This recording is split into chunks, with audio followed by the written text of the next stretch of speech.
Bismillahirrahmanirrahim. Assalamu alaikum, my dear learners or followers. Hope that you are all fine by the grace of Almighty Allah. You know, I have been taking online class for last 1 or 2 months. Now I am taking class on voice. Today I am going to take the fourth part of voice as your class.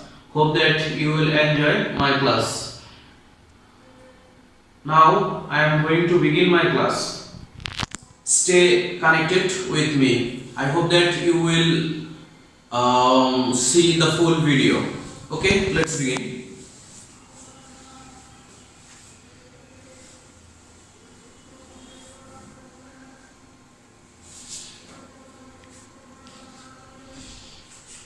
Welcome to virtual class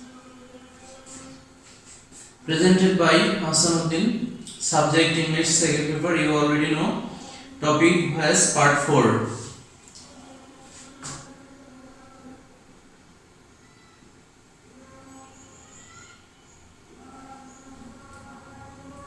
Learning outcome. By the end of the lesson, the assess will be able to know the structures of interrogative voice, illustrate examples of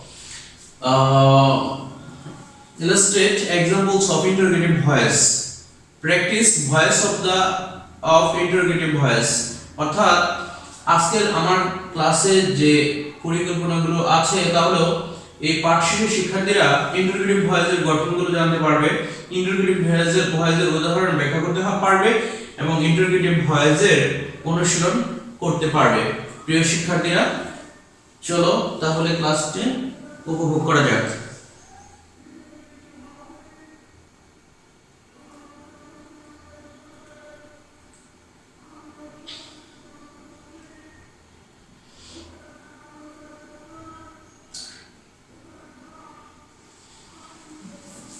present indefinite tense. আজকে আমি যে ক্লাসটা নিতে যাচ্ছি সেটা হলো interrogative সেন্টেন্সের class. গঠন হচ্ছে অ্যাক্টিভ ভয়েসে ডু বা ডাস plus subject plus V1 plus object. এইরকম গঠনের যদি অ্যাক্টিভ ভয়েস থাকে তাহলে প্যাসিভ পড়ার সময় প্রথমে am is are আসবে প্লাস অবজেক্ট আসবে প্লাস ভার্বের পাস্ট পার্টিসিপল বা V3 আসবে প্লাস এক্সটেনশন আসবে প্লাস বাই প্লাস সাবজেক্ট হবে। তো এখানে আমি একটা एग्जांपल দিয়েছি, প্রিয় শিক্ষার্থীরা লক্ষ্য করো, আছে ডু দ্য বয়েস মেক এ নয়েজ। এখানে ডু হচ্ছে ইন্টারোগেটিভ বাক্যটির কারণে অক্সিলারি ভার্ব, দি বয়েস হলো সাবজেক্ট, মেক হচ্ছে V1 অর্থাৎ ভার্বের বেস ফর্ম বা প্রেজেন্ট ফর্ম, এ নয়েজ হলো অবজেক্ট। এটাকে আমরা যদি প্যাসিভ করি, প্যাসিভ করার সময় প্রথমে নিয়ে আসতে হবে অবজেক্ট অনুসারে am is are অর্থাৎ এ নয়েজ এটা সিঙ্গুলার বিধায় ইজ হয়েছে, মেক এর পাস্ট পার্টিসিপল মেড, বাই বসছে নিয়ম অনুসারে, তারপর সাবজেক্ট দা ভয়েস তারপরে বসেছে। পরবর্তী एग्जांपलটা দেখো, ডাজন্ট হি নো देम। এই বাক্যে হি হলো সাবজেক্ট, ডাজন্ট হচ্ছে অক্সিলারি ভার্ব ইন্টারোগেটিভ বাক্যের কারণে, নো হচ্ছে ভার্বের প্রেজেন্ট ফর্ম, देम হলো অবজেক্ট। তো देम এর সাবজেক্টিভ কেস হবে দে, দে এর সাথে বসবে আর, আর যেহেতু বাক্যটা নেগেটিভ তাই নট বসানো হয়েছে। আর্নড দে, নো এর পাস্ট পার্টিসিপল বা V3 হলো নন। আর তোমরা জানো যে নো এর পর বাই না বসে টু বসে, সেই জন্য এখানে টু বসানো হয়েছে, তারপর হি হয়েছে হিম। তো আশা করি এই স্লাইডটা তোমরা মনোযোগ দিয়ে দেখেছো এবং বুঝতে পেরেছো। আমি এখন পরবর্তী স্লাইডে যাব।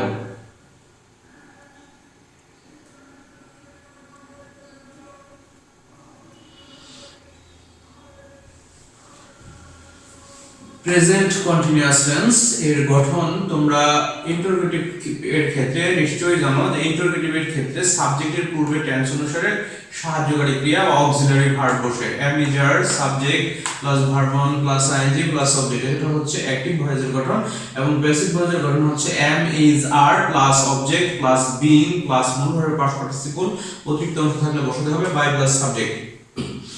একটা एग्जांपल এখানে দেওয়া হয়েছে, ইজ হি কলিং ইউ। লক্ষ্য করো এটা প্রেজেন্ট কন্টিনিউয়াস টেন্স এবং এই এটা অ্যাক্টিভ ভয়েসে রয়েছে। এটাকে যদি আমরা প্যাসিভ করি, এখানে ইউ হচ্ছে আমার অবজেক্ট, যা সাবজেক্ট হবে, এটা অনুসারে আমার আর বসছে। তারপর ইউ অবজেক্ট ছিল, যা সাবজেক্ট হিসেবে বসেছে। নিয়ম অনুসারে বিং বসেছে। কলিং এর পাস্ট পার্টিসিপল হচ্ছে কল, তাহলে আর ইউ বিং কল, এটা হচ্ছে এর উত্তর। পরবর্তীতে আছে earned they watching TV.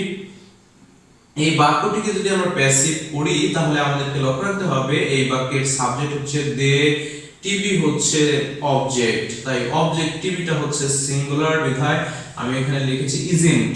Isn't TV being নিয়ম অনুসারে বসেছে, প্যাসিভ ভয়েসের নিয়ম অনুসারে। ওয়াচিং এর পাস্ট পার্টিসিপল হচ্ছে ওয়াচড, তারপর বাই দে হয়েছে দেম। আশা করি তোমরা এই স্লাইডটা বুঝতে পেরেছো।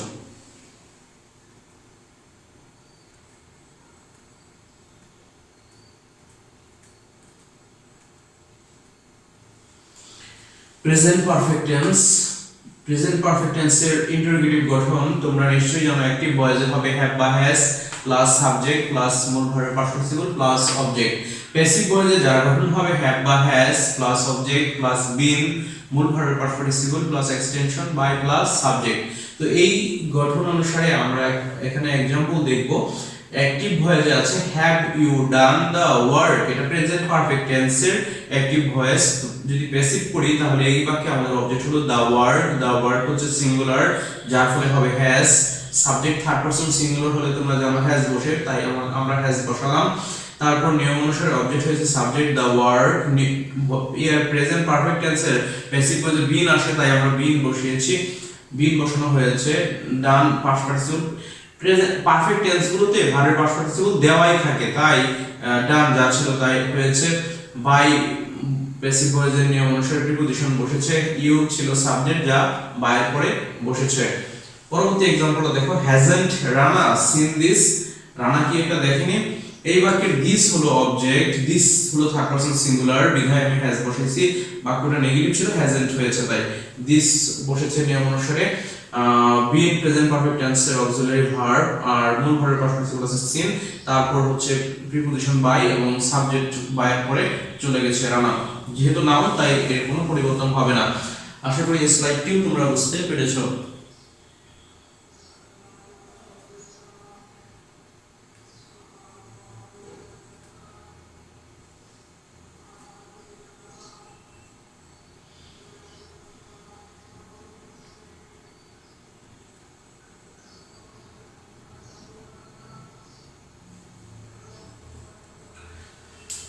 Past indefinite tense. Past indefinite টেন্সের অ্যাক্টিভ ভয়েস ইন্টারোগেটিভে হবে প্রথমে ডিড, তারপর সাবজেক্ট প্লাস ভি1। রিমেম্বার, যখন তোমরা ডিড বসাবে ইন্টারোগেটিভ সেন্টেন্সে সাবজেক্টের পরে, আর ভি2 তখন বসবে না, সেটা ভি1ই বসবে, অর্থাৎ ভার্বের প্রেজেন্ট ফর্ম বসবে, তারপর অবজেক্ট বসবে। প্যাসিভ ভয়েসে হবে অবজেক্ট হবে সাবজেক্ট, ওয়াজ ওয়্যার বসবে প্রথমে এই অবজেক্ট অনুসারে, তারপর মূল ভার্বের পাস্ট পার্টিসিপল এক্সটেনশন থাকবে প্লাস বাই প্লাস সাবজেক্ট। পূর্বের নিয়মে একটা एग्जांपल দেয়া হয়েছে, did the old man shoot the innocent bird. বৃদ্ধ লোকটি কি নিরীহ পাখিটিকে হত্যা করেছিল।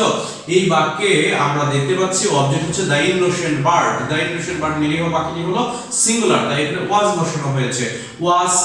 তারপর আমার অবজেক্ট হয়েছে subject the innocent bird. Shoot, এটার পাস্ট ফর্ম হচ্ছে, পাস্ট পার্টিসিপল ফর্ম হচ্ছে শুট, অর্থাৎ ভি3 হলো শুট।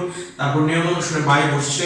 দি ওল্ড ম্যান বৃদ্ধ নামটি ছিল সাবজেক্ট, যা হয়েছে বাই এর পরে গিয়ে বসেছে নিয়ম অনুসারে। এখন আমরা পাস্ট কন্টিনিউয়াস টেন্সটা দেখব। পাস্ট কন্টিনিউয়াস টেন্সের গঠন দেখা যাচ্ছে স্লাইডে, এবং একটা एग्जांपलও এখানে দেওয়া হয়েছে। লক্ষ্য করো, পাস্ট কন্টিনিউয়াস টেন্সে প্রথমেই ওয়াজ বা ওয়্যার চলে এসেছে, যেহেতু এটা একটা ইন্টারোগেটিভ সেন্টেন্স। তারপর অবজেক্ট বসেছে প্লাস বিং বসেছে প্লাস মূল ভার্বের past participle plus by plus subject. এটা হচ্ছে পাস্ট কন্টিনিউয়াস টেন্সের অ্যাক্টিভ ভয়েসের গঠন। ওয়াজ বা were plus subject plus V one plus ING plus object, এটা হচ্ছে পাস্ট কন্টিনিউয়াস টেন্সের অ্যাক্টিভ ভয়েসের গঠন। বেসিক ভয়েসে হলো ওয়াজ বা were plus object plus being plus মূল ভার্বের past participle plus by plus subject. এটাকে এখানে একটা एग्जांपल দেওয়া হয়েছে, লক্ষ্য করো, was father reading a paper then. বাবা কি তখন পেপার পড়ছিল বা পত্রিকা পড়ছিল। লক্ষ্য করো, এই বাক্যে অবজেক্ট হচ্ছে এ পেপার। অবজেক্ট কি? হ্যাঁ, এ পেপার। আশা করি তোমরা ধরতে পেরেছো। এখানে সাবজেক্ট হচ্ছে ফাদার, তোমরা নিশ্চয়ই বুঝতে পেরেছো এটা হচ্ছে সাবজেক্ট। ইন্টারোগেটিভ বাক্যকে ইংরেজি বাক্যে ইন্টারোগেট করতে গেলে সাবজেক্টের আগে টেন্স অনুসারে অক্সিলারি ভার্ব বসাতে হয়, সেই অনুসারে এই বাক্যটি হয়েছে। তাহলে এটাকে বেসিক করলে প্রথমে আমার কি নিতে হবে, অবজেক্ট অনুসারে, হ্যাঁ অবজেক্ট অনুসারে অক্সিলারি ভার্ব ওয়াজ, তারপর এ পেপার হয়েছে, অবজেক্ট হয়েছে সাবজেক্ট, নিয়ম অনুসারে বিং হয়েছে, রিড এর পাস্ট পার্টিসিপল হবে রেড, বানান একই থাকবে বাট উচ্চারণটা হবে রেড, অতিরিক্ত অংশ আছে দেন প্লাস বাই, তারপর হচ্ছে ফাদার যা ছিল তাই। আশা করি তোমরা এই স্লাইডটিও বুঝতে পেরেছো। পরবর্তী ক্লাসে যাচ্ছি, স্লাইডটিতে আমরা যাচ্ছি। পাস্ট পারফেক্ট টেন্স একটি স্লাইডটিতে এর গঠন দেখানো হয়েছে। চলো আমরা এটা একটু দেখিনি। পাস্ট পারফেক্ট টেন্সের প্রথমে ইন্টারোগেটিভ এর ক্ষেত্রে সাবজেক্টের পূর্বে হ্যাড চলে আসবে, তারপর মনোভাবের পাস্ট পার্টিসিপল থাকবে, তারপর অবজেক্ট বা এক্সটেনশন থাকতে পারে। তাহলে এই ক্ষেত্রে আমরা প্যাসিভ কিভাবে করব, প্রথমে হ্যাড নিব, অবজেক্ট, এখানে সিঙ্গুলার প্লুরালে কোনো সমস্যা নেই, সুতরাং সকল ক্ষেত্রে হ্যাড নিতে পারো, তারপর অবজেক্ট, নিয়ম অনুসারে বিং, মনোভাবের past participle plus by plus subject. এখানে দেখা যাচ্ছে যে প্রতি পারফেক্ট টেন্সে কিন্তু বিন আসছে, এটা মনে রাখার বিষয়, আশা করি তোমরা মনে রাখতে পারবে। হ্যাড দে ডান দিস, এই বাক্যে লক্ষ্য করো হ্যাড দে ডান দিস, এখানে দে হলো সাবজেক্ট, ডান হলো মনোভাবের পাস্ট পার্টিসিপল, দিস হচ্ছে অবজেক্ট। তাহলে হ্যাড বাক্যের শুরুতে চলে এসেছে, যেহেতু এটা ইন্টারোগেটিভ সেন্টেন্স, দিস এখানে বসেছে, নিয়ম অনুসারে বিন বসেছে, ডান হচ্ছে ভার্বের পাস্ট পার্টিসিপল, অতিরিক্ত অংশ এখানে ছিল না, লেখা হয়নি, তারপরে বাই দে হয়েছে দেম। প্রিয় শিক্ষার্থীরা, তোমরা যে উদাহরণগুলো দেওয়া হচ্ছে গঠন ও উদাহরণগুলো ভালো করে খেয়াল করে পড়ে নেবে, আশা করি খুব সহজেই তাহলে তোমরা ভয়েস বুঝতে পারবে। আর যারা ইতিমধ্যেই করেছো এগুলো পুনরায় দেখে তোমরা রিভিশন করে নিতে পারো। এখানে একটা গঠন দেওয়া হয়েছে ফিউচার ইনডিফিনিট টেন্সের। প্রিয় শিক্ষার্থীরা লক্ষ্য করো, স্ট্রাকচারে দেওয়া হয়েছে যেহেতু এটা ইন্টারোগেটিভ, প্রথমে শ্যাল বা উইল হবে, সাবজেক্ট, তারপর V one verb present form plus object বসেছে। প্যাসিভ ভয়েসে হয়েছে শ্যাল বা will plus object plus be plus মূল ভার্বের পাস্ট পার্টিসিপল বা ভি3 plus extension plus by plus subject. এখানে একটা एग्जांपल দেওয়া হয়েছে, shall I never call you, আমি কি তোমাকে কখনোই ডাকবো না। এখানে ইউ হচ্ছে অবজেক্ট। হ্যাঁ লক্ষ্য করো তোমরা, ফাইনাইট ভার্বের ঠিক পরে সাধারণত অবজেক্টটা থাকে। ফাইনাইট ভার্ব হচ্ছে যা টেন্স গঠন করে, এই বাক্যে কল হচ্ছে ফাইনাইট ভার্ব। তো এই ইউ অনুসারে এখানে আমরা উইল বসিয়েছি, উইল ইউ নেভার যেখানে ছিল সেখানেই আছে, বি নিয়ম অনুসারে বসেছে ফিউচার ইনডিফিনিট টেন্সে, এবং কলের পাস্ট পার্টিসিপল হচ্ছে কল্ড, তারপর প্রিপোজিশন বাই বসেছে, এরপর মি আই হয়ে গিয়েছে মি। তো আশা করি এই স্লাইডটাও তোমরা বুঝতে পেরেছো।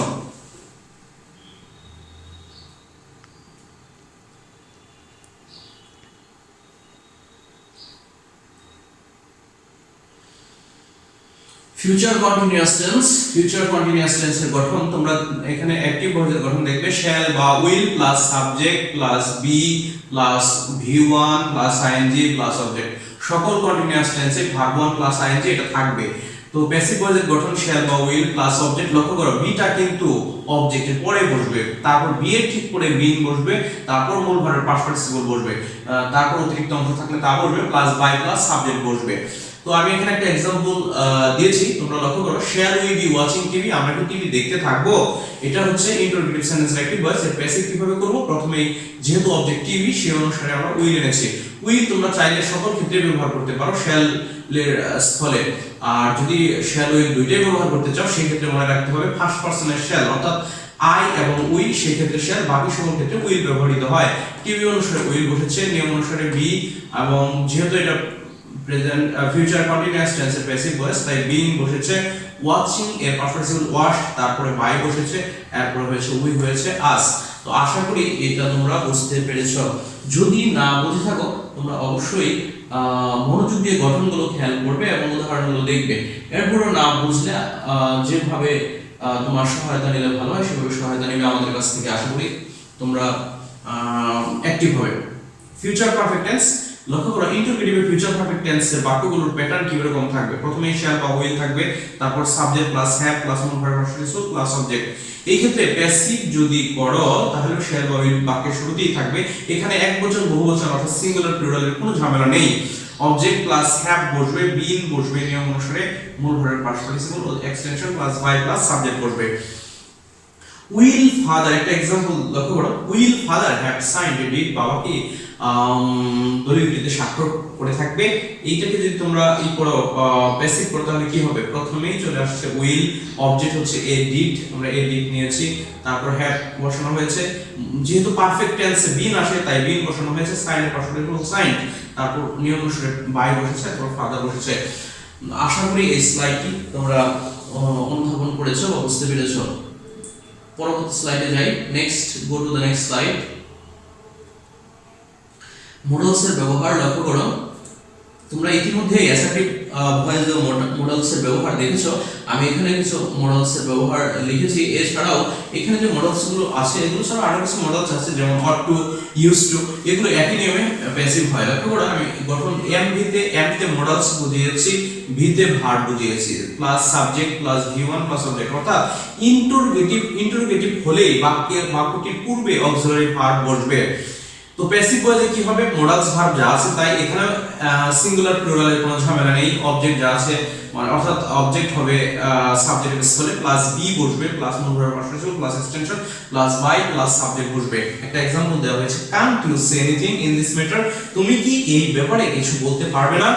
এটা আছে অ্যাক্টিভ ভয়েস। এটা প্যাসিভ করলে কি হবে একটু লক্ষ্য করো, ক্যান, তো নট প্লাস এনিথিং মিলে হয় নাথিং, তাই আমরা একবারে নাথিং লিখে ফেলেছি। ক্যান নাথিং নিয়ম অনুসারে বি, সে এর পার্সিপল সে in this matter, by you, এটা ইউজ করলেও চলবে না করলেও চলবে, তোমরা দুইভাবে এটা অ্যানসার করতে পারো।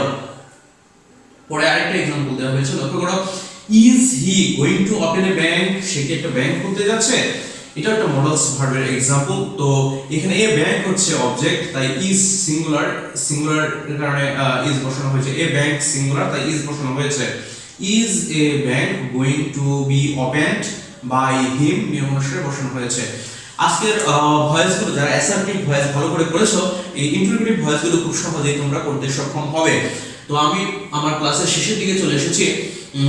আশা করি তোমরা সকলেই বুঝতে পেরেছো, এবং যারা ভয়েস ইতিমধ্যে প্র্যাকটিস করেছো এগুলো বারবার দেখে তোমরা তোমাদের অনুশীলনগুলোকে আরেকটু শানিত করে নিবে, আরেকটু সুন্দর করে নিবে। তো আমি ক্লাসের শেষের দিকে চলে এসেছি প্রিয় শিক্ষার্থীরা। তো তোমাদের সাথে আমার পরবর্তী সপ্তাহে আবারও দেখা হবে ভয়েসের পরবর্তী অংশ নিয়ে। পরবর্তী অংশে ডব্লিউএস ইন্টারোগেটিভটা তোমাদেরকে বুঝিয়ে দিব, আর পাশাপাশি সেখানে ইম্পারেটিভ ভয়েস নিয়ে আসার চেষ্টা করব। তোমরা ক্লাসটি সেই পর্যন্ত অপেক্ষা করবে এবং আশা করি ক্লাসটি দেখবে, এই ক্লাসটি থেকে উপকৃত হবে। তো এখানে আমি একটা লিখেছি perform your prayer 5 Times in time daily. তো প্রিয় শিক্ষার্থীরা, আমরা সৃষ্টিকর্তার উপর কৃতজ্ঞ থাকবো। আমরা যারা মুসলিম আছি তারা অবশ্যই 5 ওয়াক্ত নামাজ ঠিকমতো আদায় করব। তাহলে আল্লাহ চাহে তো অবশ্যই আমরা সফলতার শীর্ষে পৌঁছাতে পারবো, আমাদের অল্প পরিশ্রম দিয়েও। আর যদি আমরা শুধু কাজেই ব্যস্ত থাকি, উপরওয়ালার প্রতি দায়িত্ব কর্তব্য থেকে সরে থাকি, তাহলে হয়তোবা আমরা কাঙ্ক্ষিত পর্যায়ে নাও বুঝতে পারি। আশা করি তোমরা 5 ওয়াক্ত সালাত সময় মতো আদায় করবে, পড়াশোনা ঠিকভাবে করবে, তাহলেই তোমরা সফল হতে পারবে। তো ভালো থাকো সকলেই, আসসালামু আলাইকুম।